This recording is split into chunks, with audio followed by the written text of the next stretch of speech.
जितने भी मेरे प्यारे बच्चे हैं जो इस बार क्लास 11 से पास आउट होके क्लास 12 में जा रहे हैं और किसी कारण बस वो अगर अपनी 11th की पढ़ाई अच्छे से नहीं कर पा रहे हैं और चाहते हैं भाई क्लास 12th में जबरदस्त परफॉर्मेंस दिखाना, बोर्ड एग्जाम में जबरदस्त अंक स्कोर करना, तो उन सभी बच्चों के लिए बेटा आज का ये सेशन बहुत इंपॉर्टेंट होने वाला है, क्योंकि आज से जिस तरीके से शुरुआत मैं आपकी करने वाला हूं इसी तरीके से अगर आप अपनी शुरुआत करते हो तो 12th आपका बहुत ही बेहतरीन जाएगा। और अगर मैं बात करूं बेटा आप सभी लोगों की, तो भाई आप पहली बात तो अपने माइंड में यह जान लीजिए कि क्लास 11th के रिजल्ट को कोई नहीं पूछता, अगर आपसे पूछा जाता है तो वो सिर्फ और सिर्फ क्लास 12th का रिजल्ट, और क्लास 12th का जो परसेंटेज है, जो रिजल्ट है, मैं चाहता हूं आप सभी का इतना बेहतर हो कि भाई जिस तरीके से ये बच्चे आप देख रहे हैं कि बोर्ड एग्जाम में रैंक 1 स्कोर किए हैं,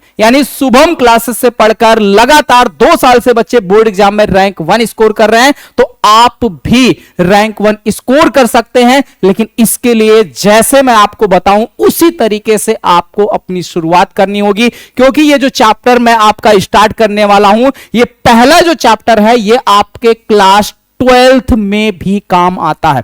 11th के लिए तो इंपॉर्टेंट है ही, उससे कहीं ज्यादा इंपॉर्टेंट बेटा ये आपके क्लास 12th के लिए हो जाता है। क्यों? क्योंकि क्लास 12th में भी मात्रक और बीमा हर एक न्यूमेरिकल की आपसे पूछा ही जाता है, क्योंकि कोई भी न्यूमेरिकल अगर आप सॉल्व करोगे बिना मात्रक और बिना, ठीक है, बिना मात्रक के अगर आप लिख के आते हो तो उस पे नंबर आपके कट जाएंगे, और मात्रक के साथ साथ कभी कभी डायमेंशन यानी कि बीमा भी पूछ ली जाती है। तो क्या आप कभी यह बात सोचे हो कि ये मात्रक जो है इनकी जरूरत क्यों पड़ी? तो इनकी जरूरत बेटा इसलिए ऐसे पड़ी कि जैसे मान लीजिए अभी हम गांव में अगर कोई सब्जी वगैरह लेने जाते हैं तो कभी कभी पाव भर ले लेते हैं, कभी आधा पाव ले लेते हैं, आधा पाव बोल देते हैं, और यही चीज आप थोड़ा सा आउटर निकल के देखिए, यानी अपने गांव से थोड़ा सा बाहर निकल के देखिए, तो जैसे शहर में, कुछ शहर तो ऐसे भी होंगे, अगर उनसे बोलो आधा पाव सब्जी दे दो या आधी पाव जो है हमको कुछ भी दे दो या आधी पाव चीनी दो, ये आधी पाव, आई डोंट नो आधी पाव, आधा पाव क्या होता भाई? आप उनसे बोलो भैया 125 ग्राम, 125 ग्राम वो होता आधा पाव, हम लोग बोलते हैं, ठीक है। तो ऐसे अलग अलग जगहों पे भाई अलग अलग भाषाओं का प्रयोग किया जा रहा था। तो इन सभी समस्याओं से बचने के लिए क्या किया गया भाई? साइंटिस्ट लोग अपनी खोपड़ी लगाए, अपना दिमाग लगाए, और एक बढ़िया, एक ऐसा हर एक चीज के लिए एक यूनिट बना दिए कि अगर आप कोई चीज मांगोगे तो आप इसी निश्चित यूनिट या इसी क्वांटिटी में मांगोगे, ठीक है। अब पता चला जो है आप कोई भी यहां इंडियन है, इंडियन कोई अमेरिका में चला गया, बोल रहा पावर भैया, ठीक है, चीनी देना, तो वो कहेगा I don't know pav, I don't know.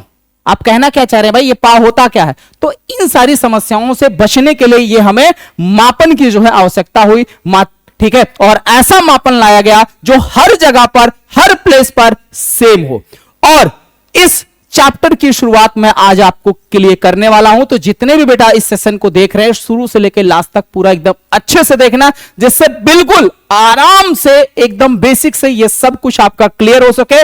और जो भी ऐसे छात्र हैं जो इन्हीं बच्चों की तरीके से भैया रैंक स्कोर करना चाहते हैं, वो भाई आप हमारे बैच से जुड़ सकते हैं। ये आपके क्लास 12th की जो न्यू बैच है ये स्टार्ट हो चुकी है, जिसके अंदर बेटा आपका एडमिशन स्टार्ट हो चुका है, और ये पूरे यूपी का नंबर 1 बैच है, ठीक है, पूरे यूपी का number 1 batch, top 100 batch pro, जिसकी फीस अभी 2999 है, और शुरुआत के 500 छात्रों के लिए 300 रुपए का भारी छूट भी है, 300 रुपए का डिस्काउंट भी है।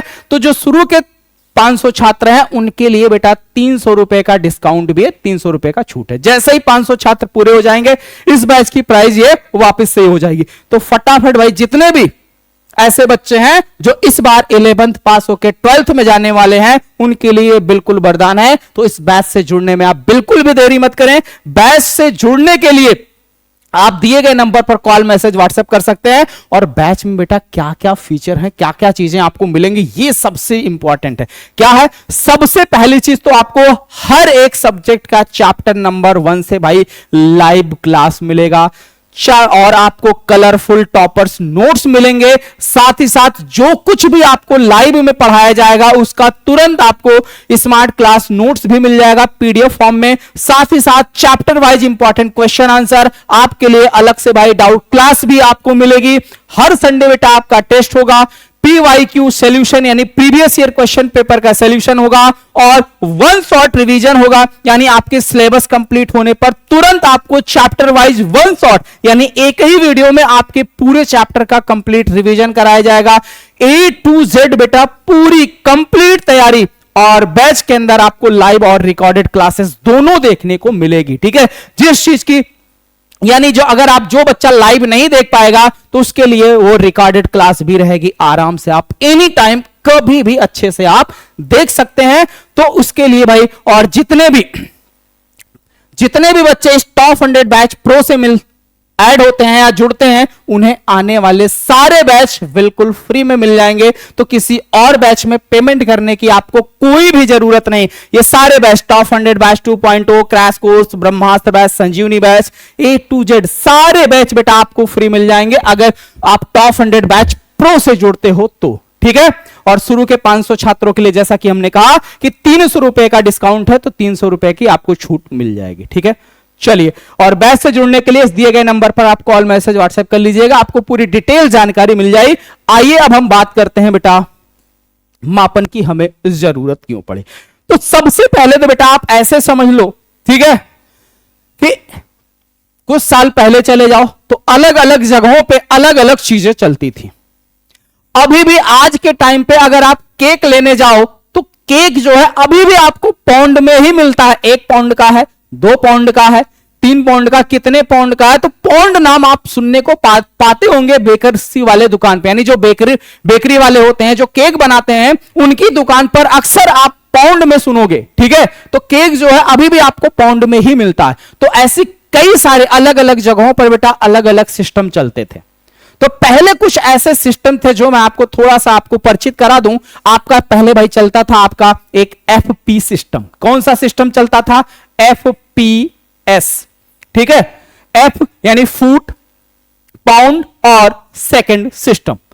तो यहां पे F जो है यानी लंबाई को इसमें किससे मेजर किया जाता था? लंबाई को बेटा यहां पे FPF सिस्टम में जो है लंबाई को फुट में मेजर किया जाता था। किसमें? फुट में मेजर किया जाता था। ठीक है, और जो आपका द्रव्यमान है, द्रव्यमान को इसमें मेजर जो किया जाता था, मापा जो जाता था वो पाउंड में। किसमें? पाउंड में।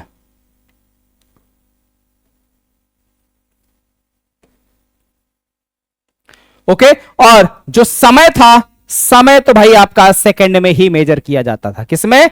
सेकंड में मेजर किया जाता था। तो ये है बेटा आपका FPS सिस्टम, यानी कि FPS पद्धति। ठीक है, और उसके बाद एक और पद्धति है आपकी, ठीक है, C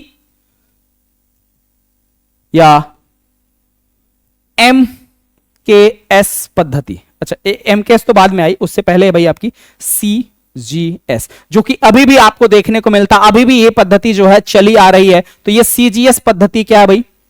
CGS पद्धति। इस CGS पद्धति की अगर हम बात करें तो यहां पे जो लंबाई है, लंबाई को बेटा मेजर किया गया किसमें? लंबाई को जो है मेजर किया गया आपका सेंटीमीटर में।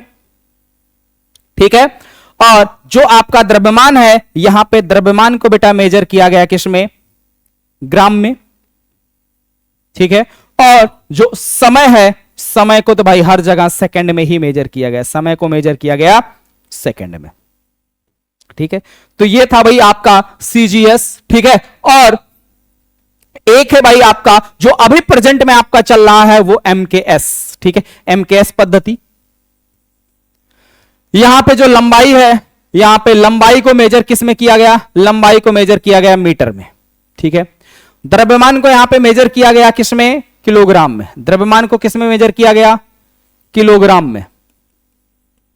ठीक है, किलोग्राम में। और समय जो है, समय को मेजर किया गया बेटा सेकंड में। किसमें? सेकंड में। ठीक है, तो ये चीजें हैं, ये कुछ पद्धतियां थी जो, ठीक है, अलग अलग जगहों पे अलग अलग चीजें चल रही थी। तो अब क्या किया गया? अब इन सारे सिस्टम, सारे झंझटों को हटाकर एक अंतरराष्ट्रीय सिस्टम लगा दिया गया, यानी कि एसआई यूनिट। और ये अगर मैं बात करूं, ठीक है, इन सब पे कौन सी समिति या कौन सी भाई टीम ने काम किया, तो अभी आप लोगों ने पढ़ा भी होगा, IUPAC, ठीक है। तो यानी मात्रकों का जो ये पूरा का पूरा सब कुछ मायाजाल हटा के बिल्कुल सिस्टमेटिक करने का काम अगर किसी सिस्टम ने, किसी टीम ने किया, तो वो IUPAC ने किया। किसने किया? IUPAC ने इस चीज को, इस पर काम किया और हर जगह का भैया सिस्टम एक कर दिया, ठीक है। तो अब आप चाहे लंबाई यहां इंडिया में मेजर करें, या आप लंबाई अमेरिका में मेजर करें, या दक्षिण अफ्रीका में मेजर करें, या कहीं पे भी अगर आप लंबाई मेजर कर रहे हैं, तो लंबाई की जो यूनिट होगी एसआई यानी अंतरराष्ट्रीय जो यूनिट होगी वो मीटर ही होगी, ठीक है। अब बात आती है बेटा थोड़ी सी, सबसे पहले तो ये जान ले कि फिजिक्स है क्या, यानी जो भौतिक विज्ञान है ये होती क्या है। भौतिक विज्ञान को बेटा कहते क्या? भौतिक विज्ञान। तो सबसे पहले तो बेटा ये जान लो कि हमारे आसपास यानी इस पूरे प्रकृति में जो भी चीजें हैं और इस प्रकृति में जो होने वाली जो घटनाएं हैं, यानी भाई ब्रह्मांड से लेके पूरे इस धरती तक की जितनी भी घटनाएं हैं, उन सभी घटनाओं का जो अध्ययन है वो किसमें किया जाता है? भौतिक विज्ञान में। किसमें किया जाता है? भौतिक विज्ञान में। तो यानी प्रकृति और प्रकृति से संबंधित घटनाओं का अध्ययन क्या है? भौतिक विज्ञान है। क्या है भाई? प्रकृति और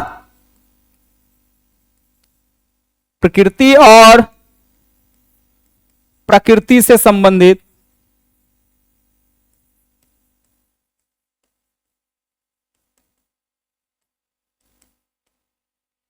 घटनाओं का अध्ययन।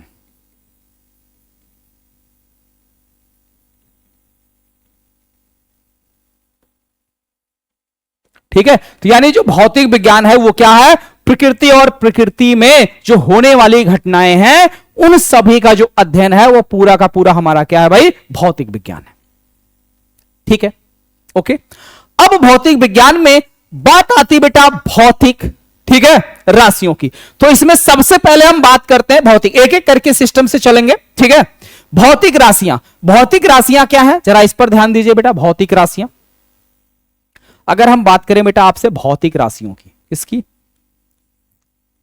भौतिक राशियां, तो भौतिक राशियां क्या है?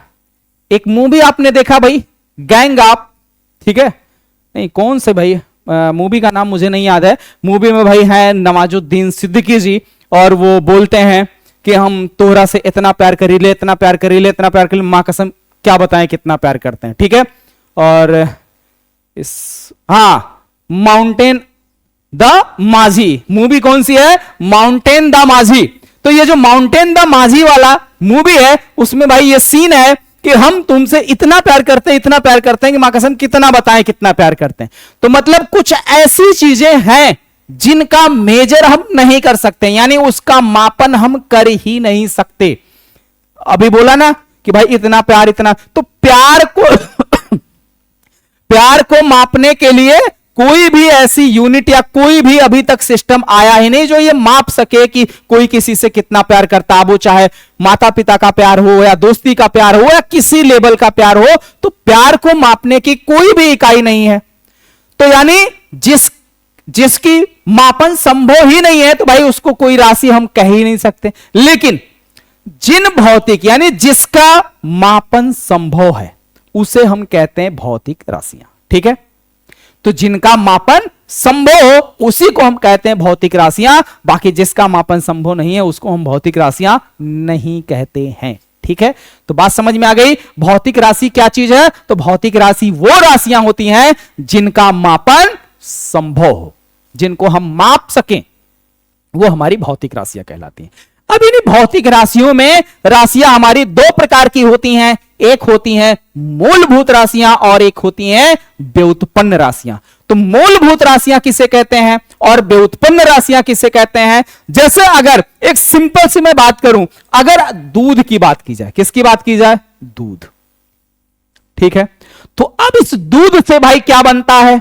दूध से देखिए भैया आपकी दही भी बनती है, ठीक है, छाछ भी बनता है, मट्ठा भी बनता है, ठीक है, और इसी से घी भी बनती है, इसी से पनीर भी बनती है, इसी से रबड़ी भी बनती है, ठीक है। तो नाना प्रकार के आइटम है जो दूध से बनते हैं, ठीक है, जो दूध से बनते हैं। तो ये जो दूध भाई आपका है, ये क्या हो गया? ये मूलभूत हो गया। दूध जो है ये हमारी मूलभूत पदार्थ हो गई। क्या हो गई? ये हमारी मूलभूत पदार्थ हो गई। यानी मैं आपको बस समझाने के लिए एग्जांपल लिया हूं, इसको बस समझिए, मूलभूत पदार्थ हो गई। और इस दूध से ये जितनी अलग अलग चीजें बन रही हैं, इन सबको हम कहेंगे व्युत्पन्न। क्या कहेंगे? व्युत्पन्न कहेंगे। क्या कहेंगे? व्युत्पन्न कहेंगे, ठीक है। तो उसी तरीके से जो हमारी भौतिक राशियां हैं, भौतिक राशियों के कितने प्रकार हैं? 2 प्रकार के हैं। कौन कौन से? एक होती हैं भाई मूलभूत राशियां और एक होती हैं व्युत्पन्न राशियां। तो जो व्युत्पन्न राशियां हैं वो क्या होती हैं? जो मूलभूत राशियां हैं उन्हीं से उत्पन्न होती हैं, उन्हीं से बनाई जाती हैं, ठीक है। और जो आपकी मूलभूत राशियां हैं वो सिर्फ और सिर्फ 7 हैं। अब आप सोच के देखो, ये 7 भौतिक राशियां ऐसी हैं जो मिलके आपकी जिंदगी में भाई तांडव करती हैं। पूरी फिजिक्स में अनेक प्रकार की ऐसी राशियां आ जाती हैं जिनका मात्रक आपको याद रखना होता है, और इन सभी का मात्रक सिर्फ किन चीजों से मिलकर बना है? सिर्फ और सिर्फ 7 मात्रकों से मिलकर बना हुआ है। तो सोचो, अगर हमें निकालने का सिस्टम, निकालने का तरीका पता चल जाए तो हम इनफाइनाइट मात्रक आराम से याद कर सकते हैं। यानी हम हर एक चीज का सॉल्यूशन, हर एक चीज, समस्या का समाधान हमारे पास हो सकता है। तो यही काम बेटा मैं आज आपके लिए करने वाला हूं। क्या करने वाला हूं? कि ये जो 7 भौतिक राशियां हैं, ये 7 भौतिक राशियों में जो मूलभूत राशियां हैं, बस ये मूलभूत राशियां आप याद कर लीजिए, इनके मात्रक जान लीजिए, इनकी बीमाएं जान लीजिए। बाकी पूरी फिजिक्स में चाहे कहीं से कोई भी मात्रक आपसे पूछा जाए, आप आराम से बता दोगे। ना तो आपको याद करने की जरूरत पड़ेगी, ना आपको रटने की जरूरत पड़ेगी। बस इन 7 पे आपका फोकस हो जाए। तो सबसे पहले हम बात करते हैं बेटा किसकी? भौतिक राशियों की। तो क्या चीज है भौतिक राशियां? हम किसे शॉर्ट फॉर्म में बोलेंगे? बेटा नोट्स के लिए आप बिल्कुल भी टेंशन मत लीजिएगा। अगर आप शुभम क्लासेस पे हैं और भाई आप संजीव सर, आप सभी को मैं फिजिक्स पढ़ाऊंगा, तो फिजिक्स के नोट्स की बेटा आप टेंशन बिल्कुल मत लीजिएगा। नोट्स आपको 3 मिलेंगे। एक तो आपको मिलेगा स्मार्ट क्लास नोट्स, एक मिल जाएगा भाई कलरफुल नोट्स, और एक मिल जाएगा आपको कंप्यूटराइज नोट्स। तो 3 तरीके के नोट्स मैं आपको प्रोवाइड कर दूंगा, उसकी आप बिल्कुल टेंशन। हमारे साथ अगर आप पढ़ रहे हैं तो आप पूरा फोकस लगाइए चीजों को समझने में, कॉन्सेप्ट को समझने में। अगर आप कॉन्सेप्ट समझ लिए, आप अपना बेस स्ट्रॉन्ग कर लिए, तो भाई आप आगे कुछ भी कर सकते हो। कुछ भी का मतलब कुछ भी, ठीक है। अगर फिजिक्स की ये बेसिक चीजें अगर आपको समझ में आ गई ना, तो फिजिक्स में भैया आप जीवन भर कभी आप फिजिक्स से परेशान नहीं हो सकते। इस बात को याद रख लीजिए। तो चलिए सबसे पहले बात करते हैं भौतिक राशियां। भौतिक राशियां होती क्या हैं? वे राशियां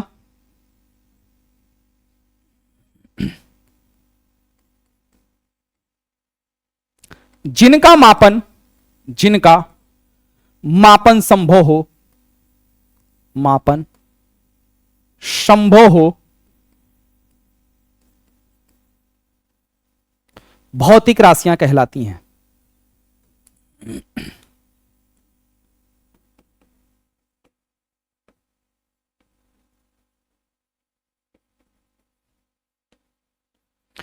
भौतिक राशियां बेटा 2 प्रकार की होती हैं।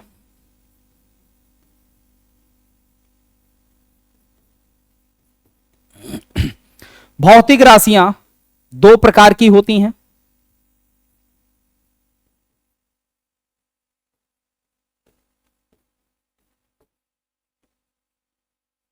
ठीक है। एक होते हैं भाई आपके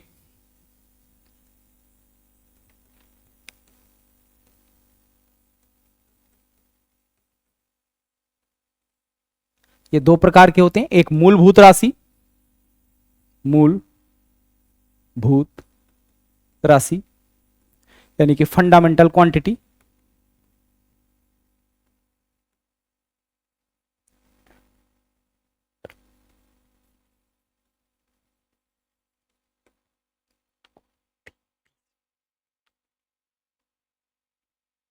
ठीक है।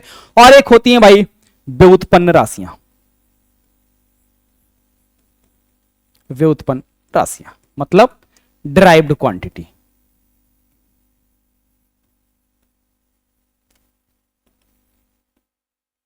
ठीक है, डिराइव्ड क्वांटिटीज व्युत्पन्न राशियां। अब ये जो मूलभूत राशियां हैं ये आपकी 7 होती हैं। कौन कौन सी? तो राशि और इनके मात्रक जान लीजिए। सबसे पहले भाई आपका लंबाई, ठीक है, क्या है? लंबाई। और लंबाई का जो एसआई मात्रक है, कौन सा मात्रक? यहां जो भी मात्रक लिखे जाएंगे एसआई मात्रक लिखे जाएंगे, एसआई मात्रक, यानी कि system of international unit. SI मात्रक का मतलब system of international unit, SI पद्धति, अंतरराष्ट्रीय पद्धति। ठीक है, आगे बात समझ में क्लियर है? चलिए, तो सबसे पहले अगर हम बात करें लंबाई, तो लंबाई का जो आपका एसआई मात्रक है बेटा वो है मीटर। क्या है? मीटर।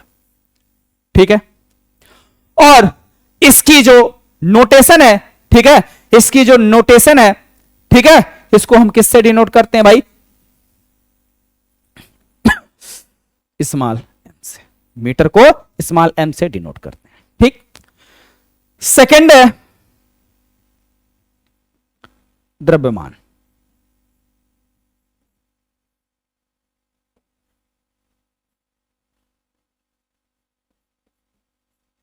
द्रव्यमान, तो द्रव्यमान की अगर बात की जाए तो द्रव्यमान का जो मात्रक है एसआई वाला वो है किलोग्राम। क्या है? किलोग्राम। और इसको डिनोट करते हैं बेटा किससे? केजी से। किससे? केजी से। ठीक है, किलोग्राम को डिनोट करते हैं भाई केजी से। तीसरा, समय की बात की जाए, समय, तो समय का जो है वो है सेकंड। क्या है भाई? सेकंड। और इसको लिखते हैं हम लोग SEC, सेकंड या स्मॉल एस। ठीक है, इसके लिए स्मॉल एस का भी इस्तेमाल किया जाता है। और ये है भाई आपका केजी, स्मॉल केजी। ठीक है, उसके बाद है भाई, ठीक है, बात समझ में आ रही है? तो किसको किस चीज से डिनोट करते हैं, ये चीजें क्लियर है भाई आपकी? ठीक है, उसके बाद बात आती है बेटा तापमान की, टेम्परेचर। टेम्परेचर भी आपकी मूलभूत राशि है, तापमान। तो तापमान जो है इसका, ठीक है, जो है वो है केल्विन। क्या है? केल्विन। और इसको लिखते हैं बेटा कैपिटल के से। याद रखिएगा भाई, ये है कैपिटल के से। तो क्या आपके माइंड में कभी ये बात क्लिक की कि सर बाकियों को आपने स्मॉल लिखा लेकिन इसे कैपिटल से क्यों लिखा, इसे आपने कैपिटल के क्यों लिखा? क्योंकि जहां भी तापमान की बात आती है तो तापमान का एसआई मात्रक होता है केल्विन, और केल्विन का जो के है वो कैपिटल लेटर में होता। क्यों? क्योंकि ये भाई साइंटिस्ट के नेम पर है। किसके नाम पर है? साइंटिस्ट। तो याद रखिएगा, एक पॉइंट और आप अपने माइंड में बिठा लीजिए कि जितनी भी ऐसी भौतिक राशियां हैं जो साइंटिस्ट के नाम पर यानी वैज्ञानिकों के नाम पर पड़ी हैं, वो हमारी कैपिटल लेटर से स्टार्ट होंगी, यानी उनको हम कैपिटल लेटर से डिनोट करेंगे। और जो साइंटिस्ट के नाम पे नहीं है, ऐसे नॉर्मल है, उनका हम स्मॉल लेटर से क्या करेंगे? उनको हम स्मॉल लेटर से डिनोट करेंगे। ठीक है, आगे बात समझ में? चलिए, अगला है विद्युत धारा। अगला है विद्युत धारा।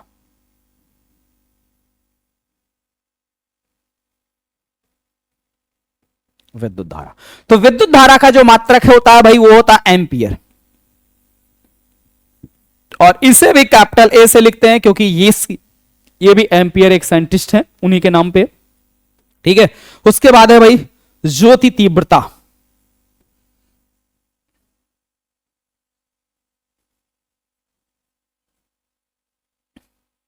इसका जो मात्रक है वो होता है कैंडेला। क्या होता है? कैंडेला।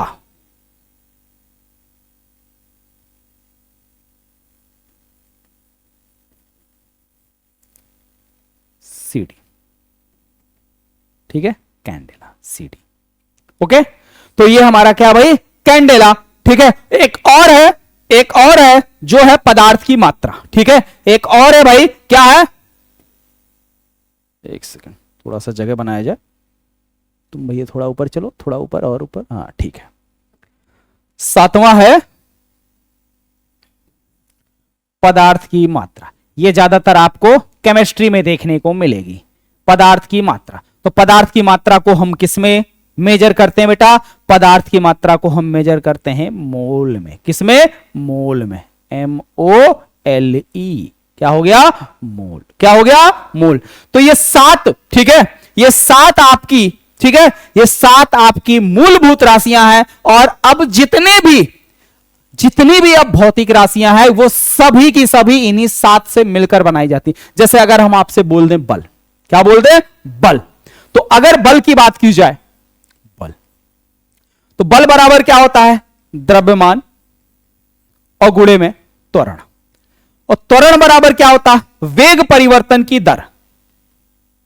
तो यानी ये क्या हो गया भाई? वेग और समय। वेग बटे समय, इसी को कहते हैं त्वरण। और वेग को क्या कहते हैं? वेग। वेग बराबर क्या होता है? डिस्टेंस अपॉन टाइम, यानी दूरी बटे समय। तो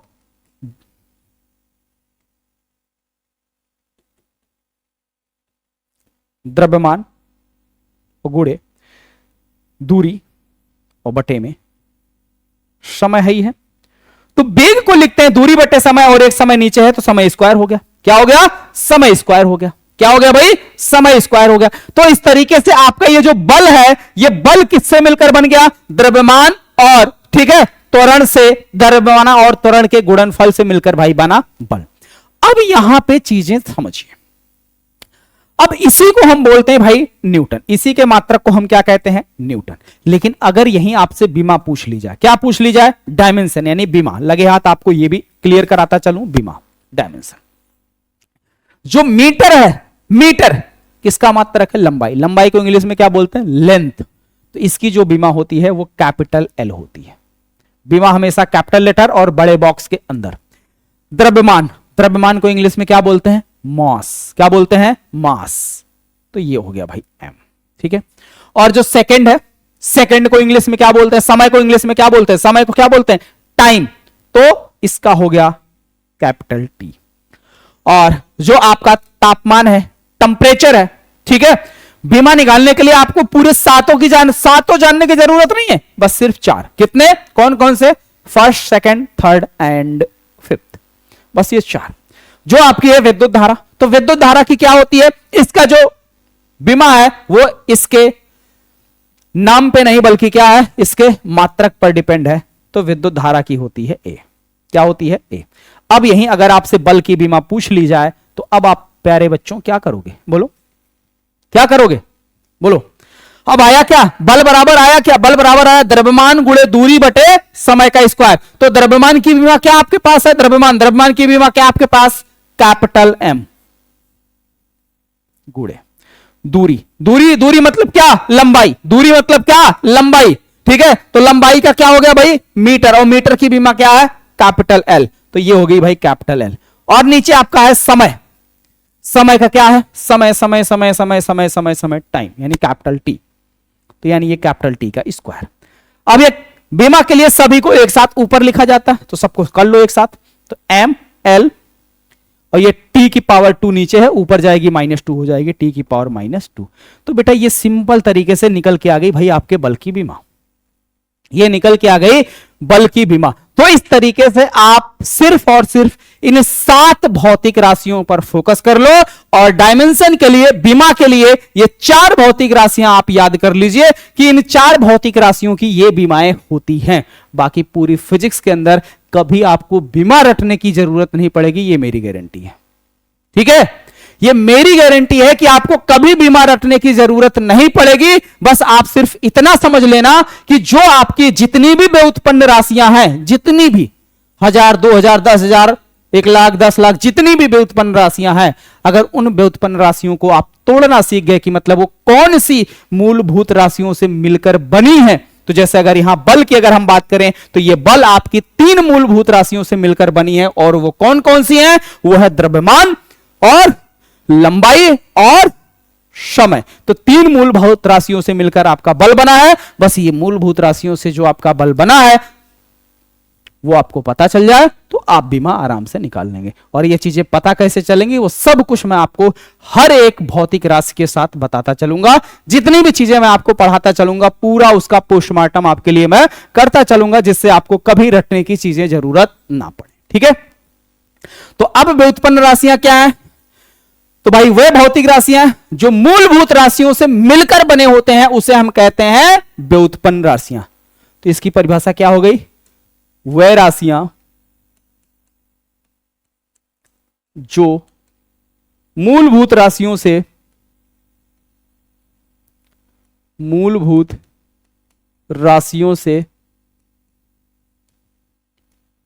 मिलकर बने होते हैं तो व्युत्पन्न राशियां कहलाती हैं। व्युत्पन्न राशियां कहलाती हैं। ठीक है, तो बात समझ में आ गई। तो फिलहाल ये जो बेसिक चीज थी ये चीज क्लियर हो गई। बाकी अभी आपकी चैप्टर पे 1 बाय 1 करके डिटेल में आऊंगा। सबसे पहले आपकी चैप्टर की शुरुआत ही यहीं से है, भौतिक राशियों से। कहां से? भौतिक राशियों से। तो भौतिक राशियों के बारे में एक छोटा सा इंट्रोडक्शन, आई होप आप सभी को एकदम अच्छे से समझ में आ गया होगा। तो जितने भी बच्चों को समझ में आया कमेंट सेक्शन में कमेंट करके बताइए। अब इसी तरीके से अगर मैं आपसे बोलूं, ठीक है, अगर मैं आपसे बोलूं कि जो बेटा वेग है यानी चाल आपकी कैसी राशि है? चाल, तो चाल बराबर क्या होता है? दूरी और बटे में समय। चाल बराबर होता है दूरी और बटे में समय। दूरी बटे में समय। अच्छा, तो चाल किससे मिलकर बना है? दूरी और समय। दूरी मतलब लंबाई मीटर और समय मतलब टी। तो ये भी क्या? मूलभूत राशि, ये भी मूलभूत राशि। तो दोनों मूलभूत राशियों से मिलकर जो बना है वो आपका चाल बना। क्या बना? चाल बना। ठीक है, अब उन्हीं को हम व्युत्पन्न राशियां कहते हैं जो दो या दो से अधिक मूलभूत राशियों से मिलकर बने हो। अगर उसमें सिर्फ और सिर्फ एक ही मूलभूत राशि शामिल है, तो उसे हम व्युत्पन्न नहीं कहेंगे बल्कि क्या कहेंगे? मूलभूत। जैसे विद्युत धारा। तो विद्युत धारा बराबर होता क्या भाई? आवेश और बटे में समय। आवेश बटे में समय। अब आप बोलोगे सर आपने तो विद्युत धारा को मूलभूत राशि बता दी। आपने तो भाई विद्युत धारा को मूलभूत राशि बता दी। क्या है? ये मूलभूत राशि है।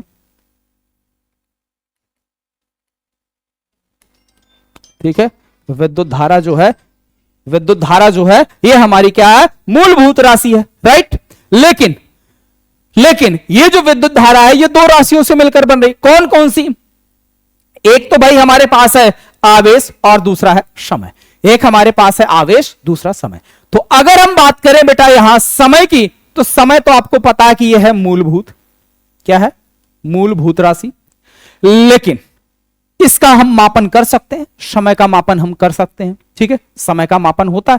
लेकिन ये जो आपका आवेश है, इस आवेश का मापन संभव नहीं है। ठीक है, आवेश जो है, आवेश का मापन संभव नहीं। अब यह अलग बात है कि अभी क्लास 12th में आप पहले चैप्टर पे पढ़ने जाओगे आवेश। ठीक है, क्या पढ़ोगे? आवेश। तो आवेश की सबसे छोटी इकाई जो होती है वो इलेक्ट्रॉन होती है। आवेश की सबसे छोटी जो इकाई होती है वो इलेक्ट्रॉन होती है। और आवेश का ऐसा ही मात्रक जो है वो कूलाम होता है, वो अलग चीज है। ठीक है, वो अलग। लेकिन फिलहाल के लिए इसके लिए, ठीक है, तो ना तो ये, ठीक है, तो इसी वजह से जो आपकी ये विद्युत धारा है उसे क्या बोला गया? मूलभूत राशि में ढकेल दिया गया। क्यों ढकेल दिया गया? क्योंकि यहां जो समय है ये तो आपकी ठीक है भाई मूलभूत राशि है, लेकिन एग्जैक्ट रूप से, एग्जैक्ट, बिल्कुल जस्ट टू बी एग्जैक्ट, अगर जस्ट टू बी एग्जैक्ट की बात करें तो आवेश का मापन नहीं है। ठीक है, आगे बात समझ में? चलिए, तो इस तरीके से अब अगर यहां आपसे चाल की बीमा पूछ ली जाए, चाल या इसी को कहते हैं वेग, इसकी बीमा अगर आपसे पूछी जाए तो भाई दूरी की हो जाएगी L और समय की हो जाएगी T। तो L इंटू टी की पावर -1 ये हो जाएगी आपके वेग की बीमा। किसकी? वेग की बीमा। तो इस तरीके से बेटा आप जितनी भी भौतिक राशियां हैं, ठीक है, उनकी सहायता से आप व्युत्पन्न राशियों की बीमा आप हमें बता सकते हो। बोलो, अब 3-4 मैं आपके लिए होमवर्क दे दूं, आप इनका बताओगे? चलिए, सबसे पहला इनकी बीमा आपको बतानी है, तो बीमा निकालने का मतलब समझ में आया, इनकी बीमा आपको बतानी है। दूसरा त्वरण, इसकी बीमा आपको बतानी है। तीसरा दाब, इसकी बीमा आपको बतानी है, ठीक है। और चौथा चौथा कौन सा दें? बल हो गया, दाब हो गया, त्वरण हो गया, और एक और कोई सिंपल सा दे दूं। ऐसे हैं तो बहुत सारे, लेकिन ऐसा दूं जो आपको, जिनका मतलब आपको पता रहे कि ये किन किन मूलभूत राशियों से मिलकर बनी हूं, किन किन मूलभूत राशियों से मिलकर बनी है, ठीक है। ओके, चलिए, तो फिलहाल 3 ही रहने देते हैं। अच्छा, एक और इसी में कर देता हूं। बल हो गया, त्वरण हो गया, दाब हो गया, और कार्य, ठीक है। तो ये 4 जो है, इन 4 के डायमेंशन आप हमें कमेंट सेक्शन में कमेंट करके बताइएगा। फिलहाल बेटा आज के लिए इतना है, और अगर आप इस चैनल पर अभी नए हैं तो चैनल को सब्सक्राइब कर लीजिएगा, क्योंकि आपको मैं एक एक पॉइंट को बिल्कुल डीप में, बिल्कुल बेसिक से एकदम 0 लेवल से लेकर चलूंगा। अभी फिलहाल ये आपके चैप्टर पर जस्ट मैंने चढ़ाई करी है, अभी मैं आपके चैप्टर पर आया नहीं हूं। चैप्टर की शुरुआत ही आपकी है भाई भौतिक राशियों से, और उससे पहले मापन की आवश्यकता क्यों पड़ी, तो ये बात तो आपको समझ में आ गई होगी कि मापन की आवश्यकता क्यों पड़ी, क्योंकि जगह बदलने के साथ साथ अलग अलग जगहों पर एक ही चीज का अलग अलग तरीके से मापा जा रहा है, ठीक है। अब अगर इसी को मान लीजिए फुट स्पैन में यानी बित्ते में आपको नापना हो, तो जिस व्यक्ति की लंबाई जितनी ज्यादा होगी उसका बित्ता उतना बड़ा होगा। अब छोटे बच्चे से इसको नापने के लिए बोल दिया जाए तो 3-4 बित्ते में नापेगा, क्या 3 बित्ते का है। कितने बित्ते का भाई? 3 बित्ते का। हमसे बोल दो भैया ये लो हमारे 1 को बित्ते के बराबर नहीं है, ठीक है। तो अब एक ही चीज की अलग अलग यूनिट बन जा रही, अलग अलग यूनिट बन जा रही है। तो कोई भी भौतिक राशि अगर है तो भौतिक राशियों में 2 चीजें होती, जैसे मान लो ये भौतिक राशि है, क्वांटिटी है, तो इसमें एक होता है एन और एक होता है यू। एन का मतलब होता है उसका आंकिक मान यानी नंबर, उसकी आंकिक वैल्यू, इसकी आंकिक मान, और जो यू होता है वो उसकी होती है यूनिट। क्या होती है? यूनिट, यानी उसका मात्रक, ठीक है, उसका होता है मात्रक। जैसे अगर बल की बात की जाए तो बल मान लो अगर बोला जाए बल कितना है? 10 न्यूटन है। क्या है? 10 न्यूटन। तो ये 10 क्या है? ये 10 जो है उसका आंकिक मान है, और ये न्यूटन क्या है? इसकी यूनिट है बल की। न्यूटन क्या है? इसकी बल की यूनिट है। और ये है क्या? ये भौतिक राशि है। बल हमारी क्या है? बल हमारी एक भौतिक राशि है जिसके मात्रक को हम 2 तरीके से लिख सकते हैं, एक उसका न्यूमेरिकल वैल्यू और एक उसकी यूनिट, ठीक है। चलिए फिलहाल आज के लिए बेटा इतना ही, मिलते हैं आप सभी से नेक्स्ट, ठीक है, अगली क्लास में। और अगली क्लास और जबरदस्त और शानदार होगी, उसके लिए भाई आप चैनल को सब्सक्राइब करके नोटिफिकेशन ऑन कर लीजिएगा, जिससे जैसे ही आपकी क्लास जो है स्टार्ट हो उसका नोटिफिकेशन आपको मिल जाए। ओके बच्चों, थैंक यू।